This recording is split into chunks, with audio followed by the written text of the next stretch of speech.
Hi, I'm Kim Ross. I'm owner of Positive Young Minds and Private Practice Sustainability. So, Positive Young Minds works with children and youth and primarily parents to help develop positive mental health skills in kids.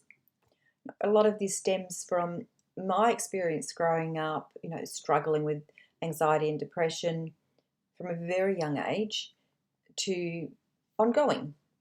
These sorts of things that um, you're born with and then that don't develop from a one life event, but it's part of who you are.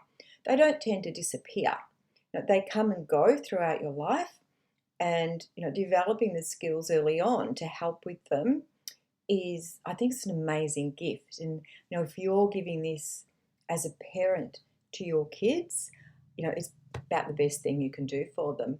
So when I was younger, there wasn't as much, emphasis put on mental health, and now we're kind of embroiled in the, I suppose, the balance of understanding it. There being an epidemic of mental health illnesses, particularly amongst our youth. It's roughly about 20% of youth will have, a mental health condition, and about 50% of all our mental health conditions, are evident in kids younger than 14. So, it starts really early on. So this episode is going to focus a little bit about, why I became a sole practitioner. And it's also going to touch on bullying. And, when I look at why I've, become a sole practitioner and a micro business owner later in life, it's kind of all wrapped up. So there are a couple of the things we're going to be covering today. And yeah, so if you've ever kind of wondered about how did I get here, this is a little bit of the story. So just a little bit. And what I'm hoping you'll get from this is perhaps a bit of an understanding about the importance of developing mental health skills, stress management skills, and the impact that certain things like bullying can have on children, but also across the lifespan. It doesn't happen just in schools. It happens in schools, happens in workplaces, it happens in mental health based workplaces, and it happens online. And I'm going to delve into a little bit about what I think is going on with that. Okay, so I can remember, one of my earliest childhood memories is waking up in the middle of the night, filled with existential dread, and tiptoeing into my parents' bed as quiet as a mouse, and quietly and gently pulling back the covers and trying to make myself as small as possible so I wouldn't get kicked out, and finding some comfort there. Very early age. So what is evident there is the anxiety and the depression being helped by a close connection, by a connection with someone who I loved and who I knew looked after me, and who, as the adult, was able to give me that comfort, that sense of safety. And if you have children experiencing these types of strong emotions, or if you've experienced these types of strong emotions, that's what we're looking for. We're looking for a connection, a love with no strings attached, an acceptance of us as people. And that's a really hard thing to do for your kids at particular ages. You know what? When they're little like me, creeping into bed and cuddles help, that's, at least you feel like you're doing something. And then when they get older, it can be harder to sit with that. There's more questions that come with that. There's more questions around, why is my child like this? Did I do this to them? How come nothing I do seems to work? How come nothing helps? And in therapy, we go through the power and the strength of being the witness, being the noticer, being the person who joins in and is just there. And, sometimes, that by itself is enough. And then as your child gets older and as you get older, it changes. So being there for grown-up adult kids and seeing them still experience these ongoing mental health, either mini crisis or just ongoing difficulties, coming to terms with that as a parent can be a process by itself as well. So it is still your job to be there and to be that point of stability and security and just acceptance. But it's often difficult. It's often hard as the parent, as the person experiencing anxiety, depression. And if you're the parent and you have those experiences yourself and your child's experiencing it themselves, oh, it'd be really tough. So it's one of the reasons I became a therapist. Now, the earlier we teach parents and we teach children the skills that are going to help, the better. The better for everyone. I haven't got a magic wand. I can't make these things just disappear. But, we can give you the strategies. And as I said, one of the most helpful strategies is one of connection and belonging. And when we feel that someone understands us, it can be something we search for throughout our whole lives. And this is how I'm linking these two really interesting points about therapy and about bullying. And I should probably break these down into 2 podcasts, but I just, sometimes it's really helpful to bring 2 disparate ideas together and just open up a bit of a discussion. So, as I said, experienced ongoing anxiety, depression, issues which I've managed over time, sometimes better, sometimes not so successfully. But bullying. I experienced bullying at school. A lot of children do.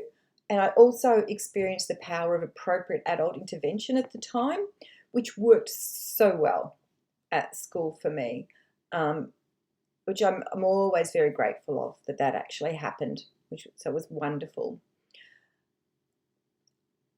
What was harder is it was experiencing it in the workplace, because you kind of expect people are going to grow up and grow out of these behaviours, and they don't. So bullying at its heart implies, well, it's all about excluding someone. You can wrap that up any way you like. It's, someone is a target and you're either excluding them from being part of your group, or you're deliberately harassing, abusing, put downs. There's a whole range of bullying behaviours. But either way, the nature of the fact you're making someone a target and directing this abuse at them, you're excluding them from belonging. You're isolating them. You're leaving them out of the pack, and you're making them very vulnerable. You're increasing their chance of either developing or making worse their mental health difficulties. So it's quite significant. We used to have the saying that, sticks and stones will break your bones, but words can never hurt you. And it's so wrong. We know from studies into the brain that we've done is that verbal abuse, affects the same areas that physical abuse does. So your body and brain experience that in a very similar way, whether it's physical or verbal. It does hurt. It hurts your insides quite badly.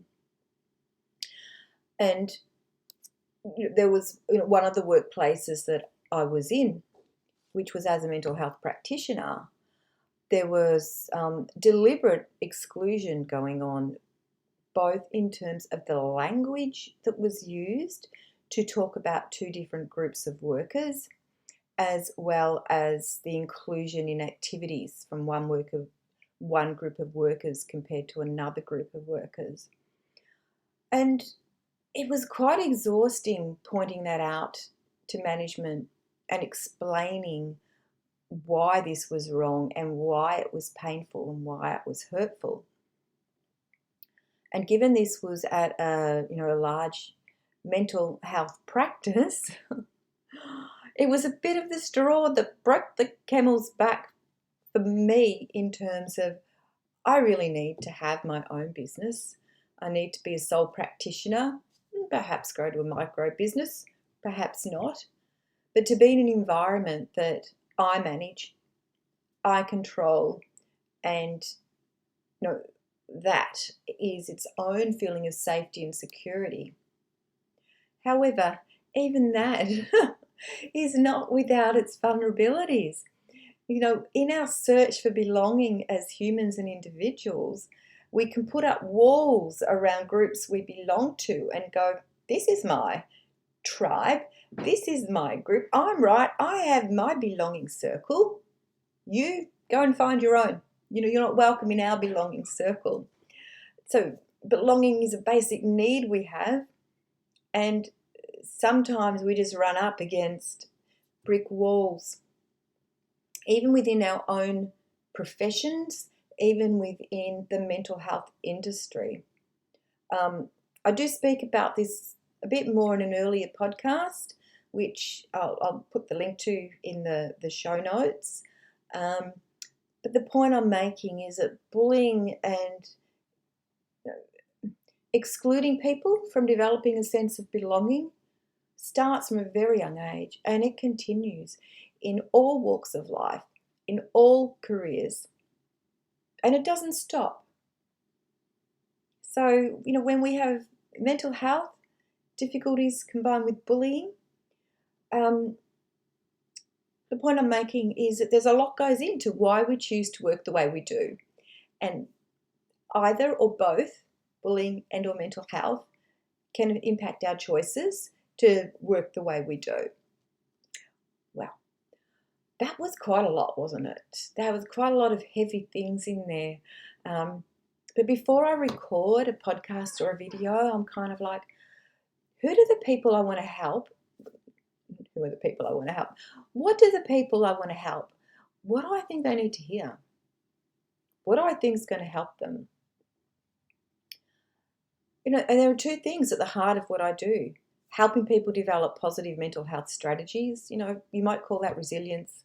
You might, put a term to it, but it's equipping people with those skills. And the second thing at the heart of everything I do is connection, belonging, connection, reducing feelings of isolation. So this is looking at those things. So when I say the people I help, what do I think is going to help them? What do I think they need to hear? I want you to hear that you're not alone. That if you're experiencing bullying or isolation or being restricted of belonging to a particular group, you're not alone.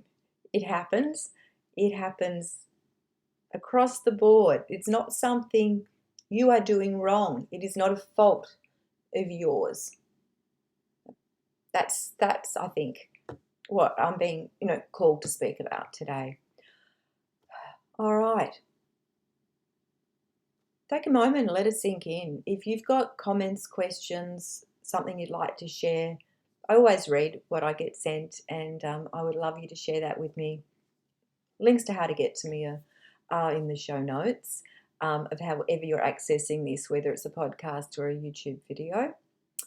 And if this resonates, I would love you to share it with someone. Press the subscribe button or give me a review. It just means, we know how the algorithms work. It just means more people can find. More people can have these conversations about, bullying, mental health, and, some of the stresses or reasons behind why we become solo practitioners and micro business owners. It's not a choice that is smooth sailing, but there are really valid reasons about why we want to go into it. And of course, there can be lots of other reasons as well, and we'll talk about those at another time. Thanks for listening. Thanks for watching, and I will catch you again next time. Bye, guys.